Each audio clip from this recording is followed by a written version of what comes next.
Hello everybody, and welcome back to another episode of Everyday Disciples. This is going to be a pretty quick one, and I do appreciate you tuning in. The CTA in the title stands for Call to Action, and I'm going to tell you what the action is here in just a little bit. First, I want to go over something that happened this Sunday.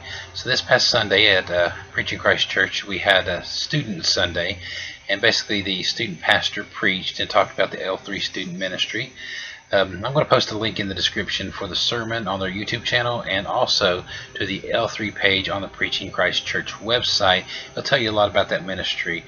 Now, Pastor Glenn, who is the student minister, was talking about discipling these students, not disciplining, discipling these students, and being up in the schools where they can be there for them on a regular basis. This was one day after I launched my first video for Everyday Disciples, and so my ears kind of perked up a little bit when he started to preach. Obviously, he's talking about discipling kids, and this is Everyday Disciples. So one day after launching, I knew that there would be something in this message that was meant for me. So when he was done, they did talk about an upcoming event, See You After the Pole, that's coming up in September. Now, everybody's familiar with See You at the Pole. That's a nationwide event where a lot of kids at schools gather at the flagpole and have basically a big prayer meeting. Now, Pastor Glenn had the idea for See You After the Pole, where they get these kids into the church. It's in a big event where people there, they could disciple to them and have some up close and personal time with these kids. Now, last year they had 5 churches sign on. This year they have 17 churches signed on. Now, growth that big only comes through the blessing of God. And I have no doubt that God has ordained this event just to reach more kids and be a blessing in their lives. They're expecting to have over 200 high school and middle schoolers at the event this year. That's a lot of people. Now, while there are 17 churches signed on to participate, Preaching Christ Church is hosting the event, so the entire financial burden lands on them. It's estimated to cost around $3,200.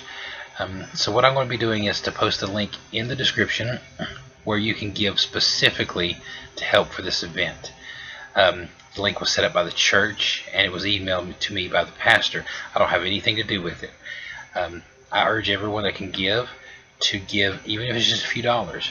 Reaching out to our youth of this nation needs to be a priority for us. It's extremely important that we uplift the next generation that's going to lead this nation.